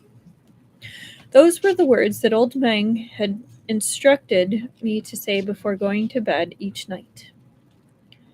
I have no choice either, okay? So Hengwen, can you not put on such an uncharitable expression? Ruoyan, on the other hand, was already accustomed to hearing this. He blew out the candle in the outer room and walked woodenly to the bed, where he removed his outer robe, then his crown to let his hair down. His body, clad only in a plain white inner robe, looked all the more thin and frail under the light. He froze a little on seeing the bed, but eventually he came to slowly lift the quilt and lay down. There was only one thin quilt on the bed, since this immortal lord was going to sleep under the same quilt with Tianshu starting last night. Hengwen said from where he was propped against the bedpost. Aren't you going to sleep? I was on pins and needles all over. With Tianshu here, I could not talk to the air. Unable to respond or smile, I thickened my skin and took off my outer robe. Then I lifted the quilt and leaned forward to snuff out the bedside candle before lying down again to sleep. I completed each step with much difficulty. Mu Ruoyan was pining for Shengling, and judging by his breathing, he seemed to be awake and lying with his eyes open. Hengwen lifted me out of my mortal body and quietly, smiling, asked, "So has your love blossomed after sleeping with Tianshu every night, sharing the same bed and quilt?" I laughed dryly. "Isn't it become Nan Ming is here that I have to put on a realistic show? This only started yesterday, and after tonight, I reckon there will be no more need for it." "Those words you said before bed are rather affectionate," Hengwen commented. "Oh, he jelly. He jelly. It's like you haven't said that to me before." "That's what Mingge taught me to say," I said with a twitch of my face. I had to say it. Hengwen probably felt that he had laughed at me enough, so he made no further comment. We both sat down in the chamber and Hengwen yawned. "Me too. You've been overworking the entire day today, so you should be resting early. How about I lend Lisa Ming on the bed to you? You can possess him and lie down." "Forget it," Hengwen said lazily. "Leave that bed for you and Tianshu to lie in. Let's not cause complications. Fear it might be easy to possess, but hard to get out." Then he propped his head up with a hand on the table to rest. Toward the hours of midnight, the wind rustled and a black shadow flitted past the window. A thin blade slipped through the slit in the door and pushed aside the bolt. The door soundlessly opened a crack, leaking in a gust of night breeze. As the mortal lord and Hengwen promptly perked up, watching as that black shadow slinked into the chamber. "General Shan, you are finally here to make your move." The shadow half-crouched as it moved, taking advantage of the moonlight to enter the inner room and approach the bed. The weapon in his hand glinted coldly in the darkness. Hengwen and I stood by the partition, and I could not help but say, "Two people are sleeping on one bed, and it's dark in here. How can he tell which is Tianshu and which is me? Look at him flashing his weapon. Isn't he afraid of injuring the wrong person?" Just as I spoke, Nan Ming came to a stop before the bed. Something suddenly glowed in his hands, a night-luminous pearl the size of a pigeon egg. With his other hand, he used the tip of his blade to lift aside the bed curtain. Tianshu was sleeping on the same side where he stood, so Nan Ming only had to cast the luminous pearl over him and see Mu Ruoyan. Hengwen and I swung over to the bed and craned our necks to look. Within the bed curtains, Mu Ruoyan seemed to sense something and abruptly sat up. Under the glow of the luminous pearl, the eyes of the lovebirds met, and for a moment, time froze. Truly, neither of them were afraid that this immortal lord, the third young Master Li, who was sleeping at their side, would wake up. "Time for you to take the stage," Hengwen said. "Aren't you going to get going back in and getting up?" No rush, I said. Shan Shengling grabbed Mu Ruoyan's arm and pulled him off the bed. He lifted the coldly glinting dagger and moved to bring it clean down on the inside of the bed. Mu Ruoyan reached out to stop him. "Don't kill him." He spoke so quietly, but I heard it clearly. "Why?" Shan Shengling said, the word so chilling it was like millions of ice blades. "Cut the rambling. Fleeing is more critical, gentlemen." But those two simply could not flee and insisted on fussing over details. "He's not done anything. He's not a bad person," Mu Ruoyan said, his tone extremely mild, as if he was talking about cabbage. "Oh, Tianshu's feelings for you are deep," Hengwen quipped. Do you not want me to kill him because you're worried for his life, or because you're afraid of tainting my blade? Shan Shengling said coldly. Tianshu said nothing. Shan Shengling sneered and suddenly raised his pitch. I made such a commotion by your bed for so long, and although you may have held your breath to conceal your breathing, you in fact woke up a long time ago. Why not get up for a chat? Now this immortal lord could begin the show. I plunged into Li Siming's body and calmed my breath. When faced up against a master, one had to keep a steady, imposing presence. So I slowly opened my eyes, slowly got up, slowly felt for the flint to light up the candle, and slowly walked out from the other side of the bed, and slowly wondered where exactly I had hidden my steel blade. Whoops! Shan Shengling had already tucked the luminous pearl under the front of his clothes. With his free hand, he gripped Mu Ruoyan's arm, trading looks with the two people before me. This immortal lord felt delight, concern, and woe. Given how I had treated Tianshu, he actually stopped the blade for me. Therein lay the delight. Given how I treated him, he actually said I was not a bad person, so either I had played my role to perfection or he was out of his mind. Therein lay the concern. As for that one woe, your blade is inside the big vase in the corner, Hengwen piped up from behind me. This immortal lord immediately said, Pardon me for my lack of manners in being tardy to welcome you when you enter my bedchamber in the middle of the night. The menial work of a servant in the daytime is strenuous, filthy, and varied, and it indeed is a great wrong done to General Shan.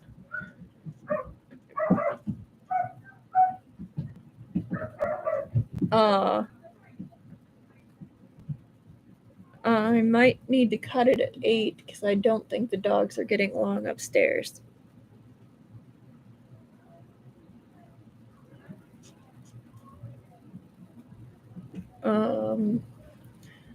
I might check after chapter 8 and then come back for chapter 9 just because that was a lot of barking upstairs.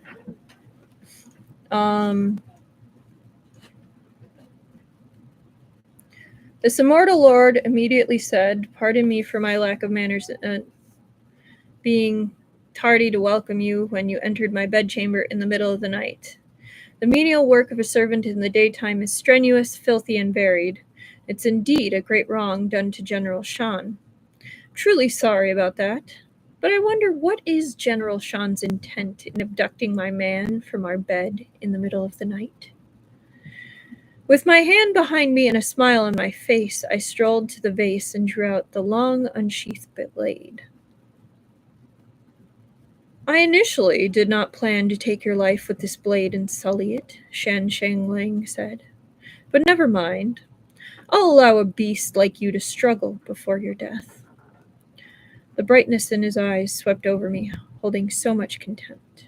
The dozens of guards outside are already down for the count, so it seems like you won't be able to count on them. Oh, I said. Can't count on them. With Hengwen here, I could snatch Tianshu back from the hands of Hai Bei Wu Chang themselves before they brought his spirit to the underworld, let alone those who got knocked out. So what was there to worry about? Fight it out in the garden, I said. General Shan strode readily out of the chamber. I seized the opportunity to cast a glance at Mu Ruoyan. His expression was pale. He turned and headed for the garden too, never once looking at me. Under the bright and clear moon in the yard, this immortal lord asked for pardon, then hollered for the guards. Dozens of guards emerged from the darkness and surrounded Nanming and Tianshu. Weapons clashed with a clang, and cold glints intersected.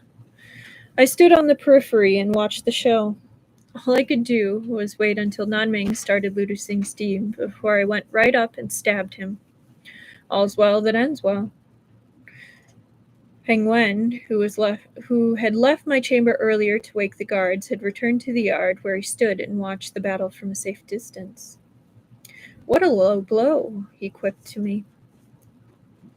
"That could not be helped. This immortal lord was now in mortal flesh, so how could I ever win against the gallant general that was Shan Shengling? It was only by wearing him down with the guards, then dealing him a blow with my blade, that I could be assured of victory."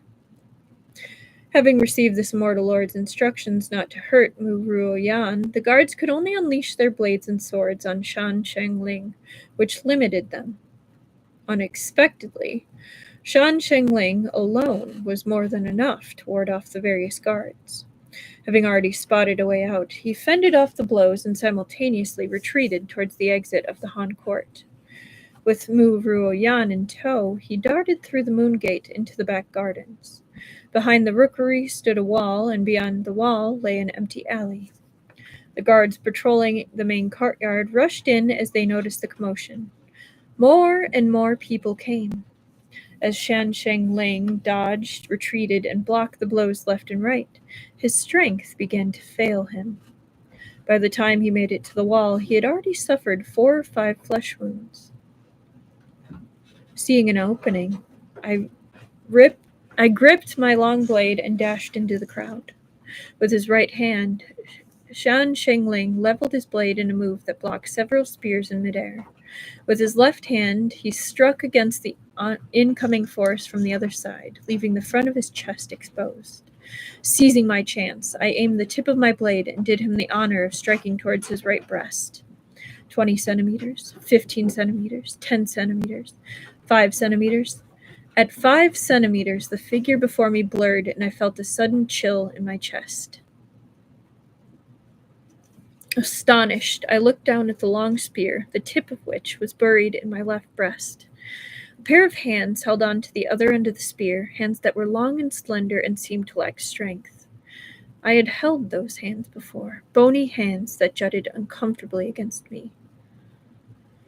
It was also in that very instant of astonishment that a gust of chilly wind pressed in towards me. Silver light glinted. It seemed to come from Nanming's blade. The chill was already on my neck. Mingge, he must have simplified it again in his book of fate.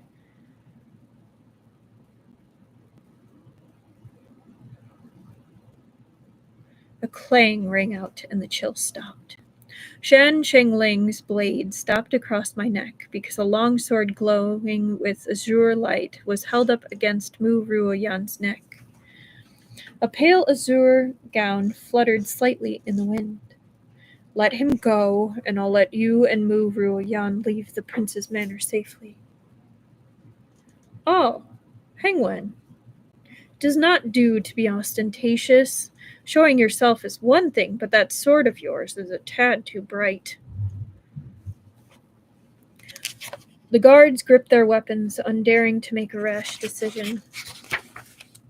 Shen Shenglang looked at Hengwen with his eyebrows raised. "Could you make such a decision?" "Of course," Hengwen said, before turning to the guards.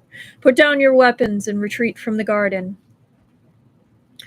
Mr. Zhao was a hot favorite of the Prince of the Eastern Commandery.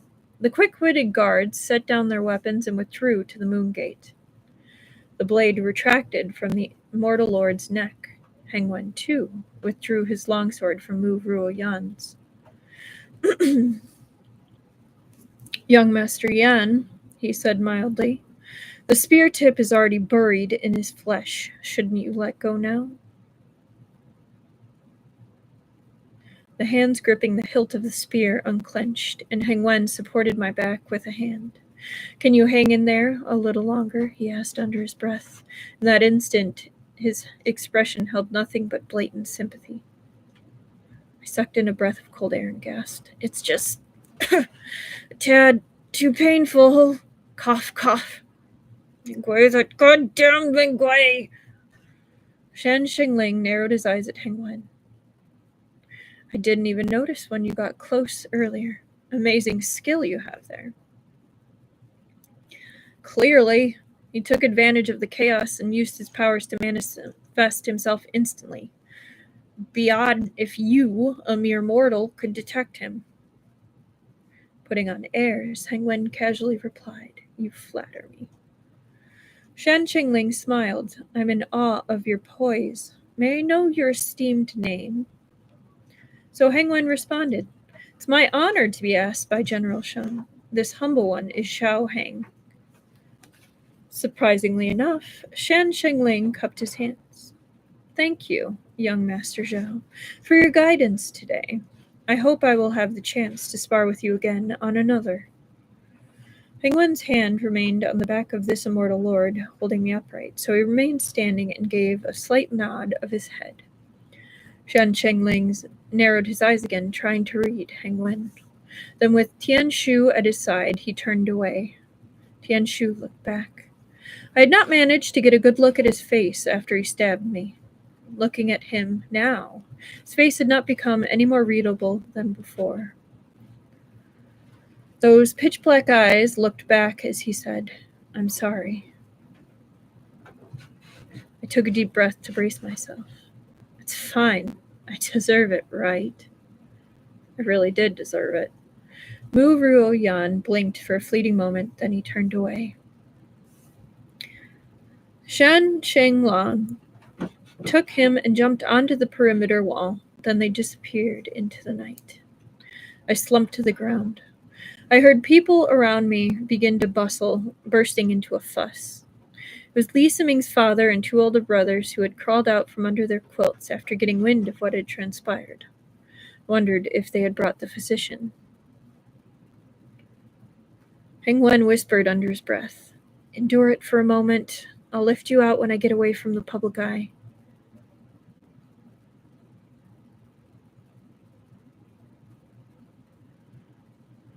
This immortal lord gasped with a bitter smile. "You can't. Given the extent of the injuries, the moment you lift me out, Li Siming will surely die. Just to stay in here and hang on." Hengwen said to me in a frosty tone, "Serves you right." Why is he mad?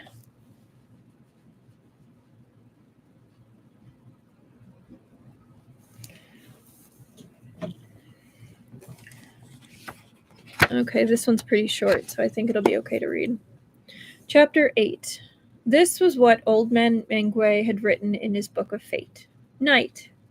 Shang Shengling rescues Mu Ruoyan. Li Siming finds out. A fight ensues. Heavily wounded because of Mu Ruoyan. Flees. Mingge held his beard in his hand and said to the immortal lord with a smile, "See, it's all very clearly written, isn't it?" I said nothing. For what it was worth, Li Siming was already a stiff corpse. And it was the errand the Jade Emperor assigned me that was being jeopardized. At any rate, you could not blame me for this mission hold-up. And in any case, I was now in Lingxiao Palace, and his venerable Jade Emperor could naturally come to a decision of his own. By a stroke of luck, Tianshu's spear had entered Li Siming's chest and pierced his heart. Even someone who had aimed with that intention could not have been guaranteed to have such accuracy. The heart was made of flesh. If it were pierced by such a large spearhead, causing blood vessels to instantly rupture, how could the result be good? It spasmed twice and went completely dead, relying solely on this immortal lord to suffer through the agony as I held on for dear life inside the body. What gave the immortal lord a hard time was that I still could not use my powers, but I had Hengwen with me. Even if I had 10 hearts that had been stabbed to mush, turning them back into vivaciously beating hearts would only take a breath of immortal air. But Hengwen just had to be Mr. Zhao at this moment, and he could not use his powers right in public view. It took only an instant for the prince's manor's servants to swarm over, jostling Mr. Zhao to one side and carrying me into the bedchamber.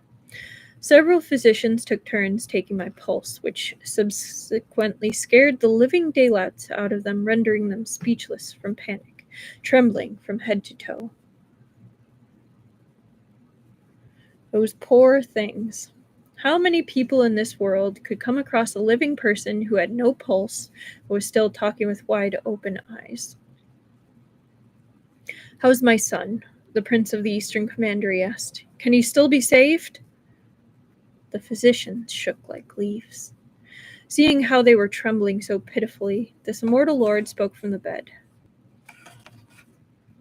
Father, don't put them in a spot. Let's just leave it to heaven's will. Father, don't you worry, Li Siyuan said, wiping his tears. Look, isn't their brother still here comforting you? Heaven will bless him on account of his filial pity. He choked with emotions at the end of his sentence. Old Li's family huddled together and cried before this immortal lord's bed. Bastard, what have I done to deserve this? The prince wailed, while Li Xixian and Li Siyuan cried, Alas, our ill-fated third brother! Even Li Xizian and Li Siyuan's headwives wept into their handkerchiefs. Fate is cruel to our little uncle. I was very touched by their tears. In the hustle and bustle of the mortal realm and the secular world, a personal touch of humanity was still quite heartwarming. Speaking of which, why hadn't Hengwen come here to treat me? Wasn't it a tad uncharitable to watch on indifferently while I was hurting and suffering here? Just as this thought occurred to me, my entire body suddenly made a slow ascent. I was greatly alarmed. This is no joking matter. Does he want Li Siming to die, lifting me out right now like this?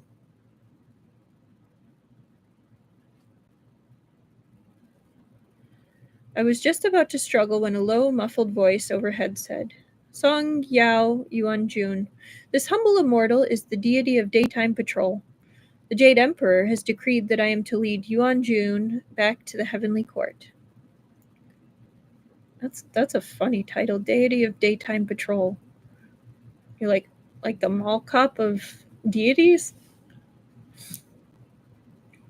The policeman. Whoop whoop. Turned out that the fates were so erroneous and outrageously wrong this time that Nanming had actually managed to rescue Tianshu, and thus the Jade Emperor, slightly furious, had hauled this immortal lord and old man Mingge to Lingxiao Palace for questioning. Hengwen was at the side as a witness. How did it come to this? The Jade Emperor asked.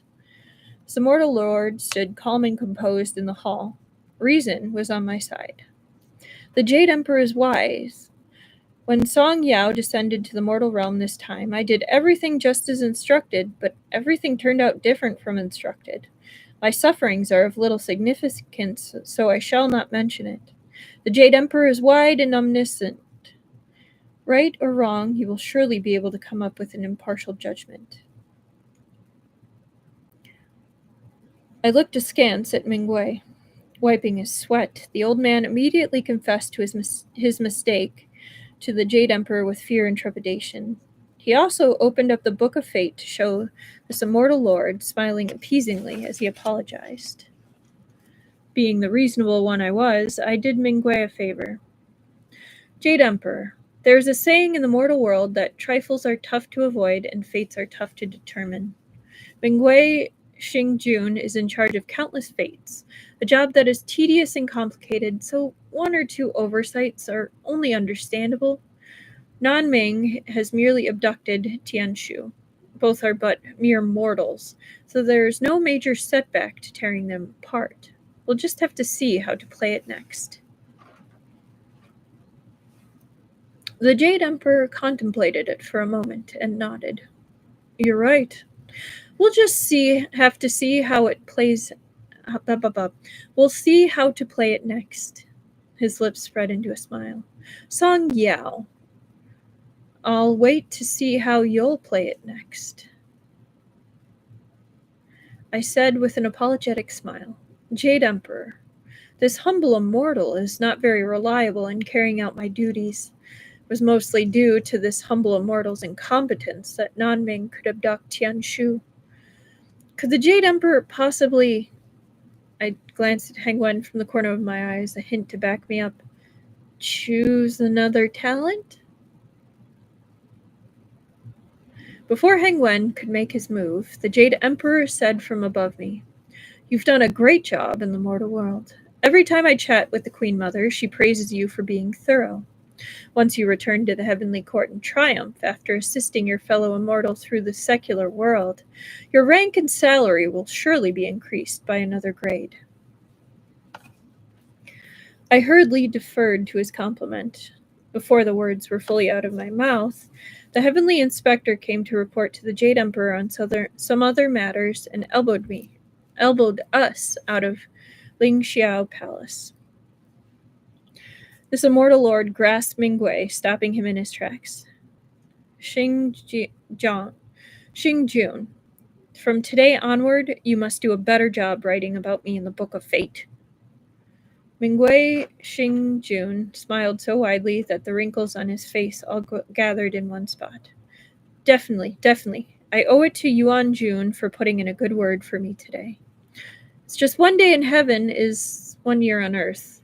You've been held up for so long. If you still don't hurry back, I fear... All at once, I halted in my tracks and pulled Hengwen with me as I rushed towards the southern heavenly gate.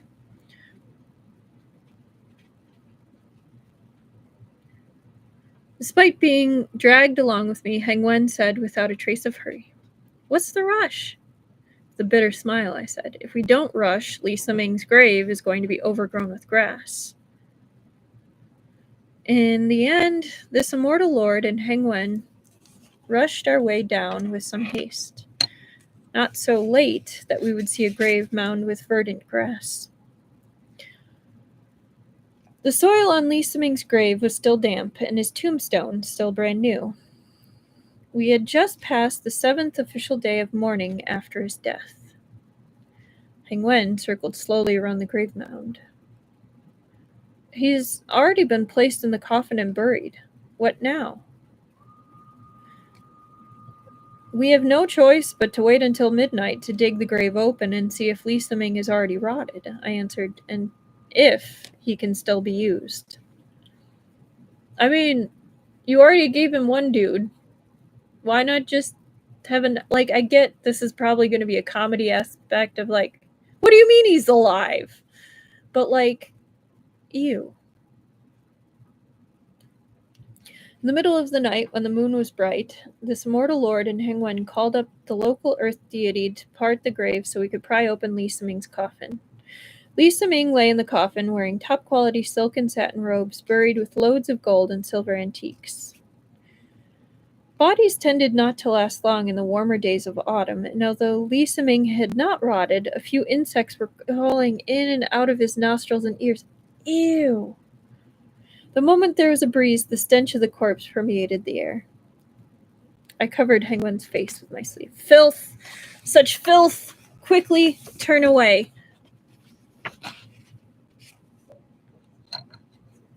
Oh my god. It's just gross to think about. Hengwen lifted aside my sleeve and said, with a smile, "He was once you too, and there's nothing about your appearance now that I find offensive." God, dude is lovesick.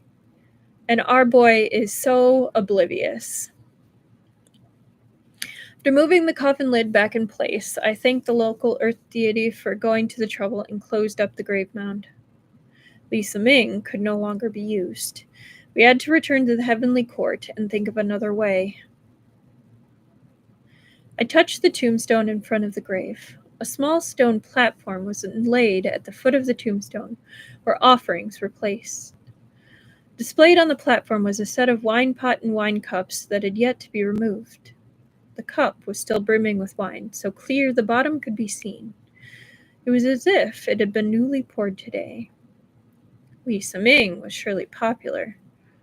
Sure was popular after his death. Hengwen and I rode the clouds back to the heavenly court. I looked down at the earth while in midair. The place where Lisa Ming was buried was the Prince of the Eastern Commandery's ancestral graveyard, densely packed with grave mounds. This immortal lord could not help but sigh with emotion. Had I not chanced upon to eat an immortal elixir back then, I'd have also ended up in a coffin and grave mound like this many years later, with insects crawling all over me as I rotted in the mud. My soul would have returned under the charge of Yan Wang and undergone lifetime after lifetime of reincarnations. Wonder what I'd have been reincarnated into by this lifetime. Hengwen looked askance at me and sucked in a breath. So broody. On returning to the heavenly court, this immortal lord dashed right for the western gate. Of the 4 gates of the heavenly court, the southern gate led to the previous realm, the western gate to the past realm, the eastern gate to the future realm, and the northern gate to the mundane realm.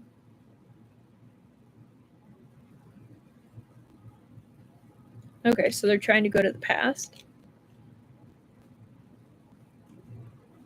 Once at the western gate, this immortal lord intended to return to the time when Li Siming was still bedridden for diagnosis and treatment. I wanted to repossess the body at the very instant the daytime patrol deity lifted my real body out and Li Siming breathed his last. That's really loud.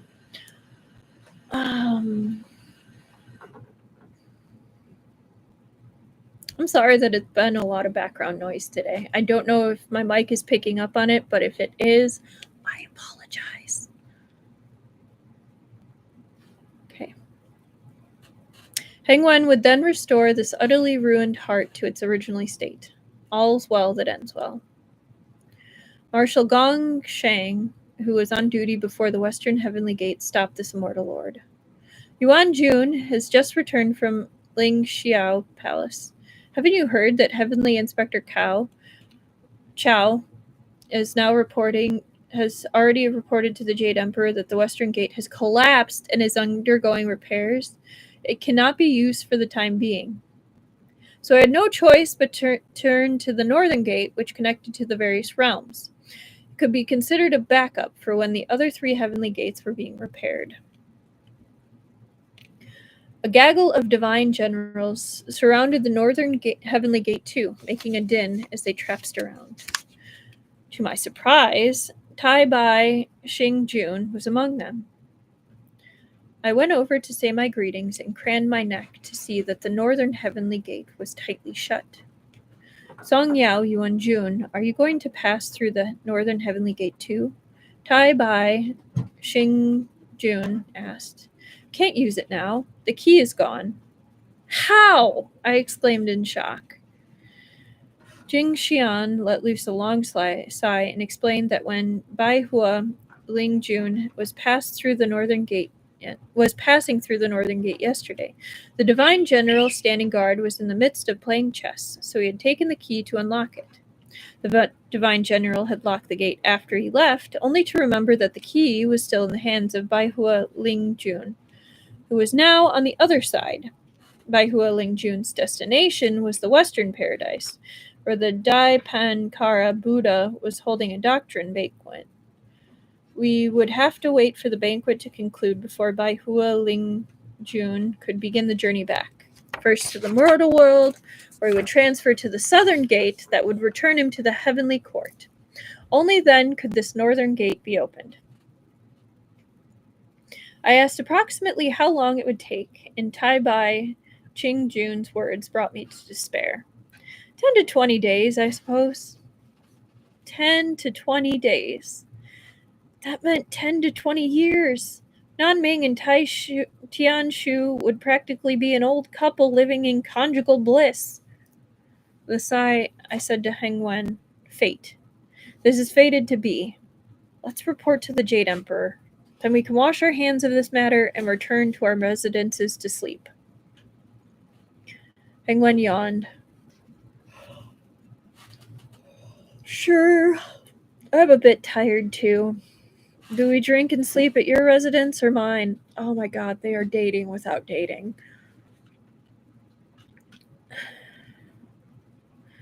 That was what we said, but would the Jade Emperor actually spare me and release me from this assignment? Mingge Xingjun was already waiting when we were midway to Ling Xiao Palace. Qingjun Yuanjun, the Jade Emperor, is already aware of what happened in the mortal world. Tianshu and Nanming have already left Qiangchuan City and are on their way to the southern commandery. A few days later, there will be a surge of heavy waves in the Yangtze River, and their party will be stuck at the riverfront inn at Shaojia Ferry Crossing. There is currently a body available, an itinerant Taoist priest staying for the night at a Taoist temple in Shurangchuan City. He has reached the end of his life, and his soul has gone to the underworld, so his body is available for Yuanjun's use. This matter brooks no delay, so please descend through the southern heavenly gate post-haste. At the break of dawn, when the sun was warm, this immortal lord opened my eyes on a bed built out of wooden planks to a drab plain room with a crooked, half-rotting door and window. Just then, someone rapped loudly on the rotting door. Guang Yuanzi, Yunzi. The 35th day ritual assembly for the third young master of the prince's manor is about to start. If you don't go now, you won't be able to make it in time. Oh, so this short-lived Taoist priest was called Guang Yunzi. One character of his name was even similar to this immortal lord's title, Guang Shu Yuanjun. And that's it. Actually, it's like the perfect spot to stop it, because we're kind of getting into like the next chunk of this. So I'm pretty happy. That's the end of chapter 8, by the way. No. That name is going to be so much fun to say. I'm not looking forward to saying that name repeatedly because I'm going to mess it up so many times. But I am really starting to enjoy this this relationship between our boys. So I cannot wait for Tuesday when we get to hear more of it. Yeah. They are basically dating without actually having a relationship. And I am living for it. But anyway, thank you so much for joining me tonight as we continue to read Peach Blossom Debt. I cannot wait to see what hijinks continue and how our boy will continue to stumble through fate with his boyfriend, his unofficial boyfriend. For those of you who joined in and commented or just were here during the live stream, thank you so much for being that. I really appreciate you being here, and I hope you've been enjoying. For those who listen in later, I hope you also enjoyed, and thank you as well for listening. I really like doing this. It's a lot of fun for me, and it helps me get through some books that have kind of just been sitting there for a while that I haven't really gotten to, so it's nice too. But anyway, I hope you all have a wonderful weekend. It's ridiculously hot here, so if anyone else is experiencing this heat wave, I hope you stay cool, drink lots of water, stay safe. But on that note, I will see you next Tuesday at our usual 8 CST, Central Standard Time. But until then, goodbye.